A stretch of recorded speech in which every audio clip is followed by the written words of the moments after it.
Suppose a college entrance exam has a mean score of 550 and a standard deviation of 105. What proportion of students score between 400 and 600? Well, in notation-wise, this is saying scores are distributed normal with a mean of 550.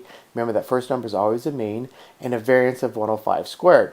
Remember that second number is always a variance, and in this situation we're given the standard deviation. So when I use this notation, I have to square the standard deviation to get the variance. The question is simply, what's the probability that somebody's score was from 400 to 600? Now here I have less than or equal on this, but it's the exact same thing as being less than. 400 strictly less than the score, which is strictly less than 600, because I'm treating this as if the data was actually continuous. So in a continuous situation, the less than versus less than and equals, they're the same thing. So here is a quick sketch of the curve. The mean is 550. What I'm looking for is 400 and 600. And I want the area under the curve, which represents a probability between 4 and 600, and there it is.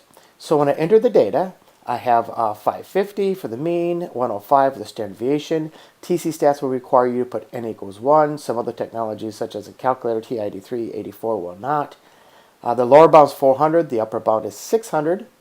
And when I enter all the information, what I get is a probability of 0.6065. Or in other words, the proportion of students that score between 4 and 600 is 60.65%.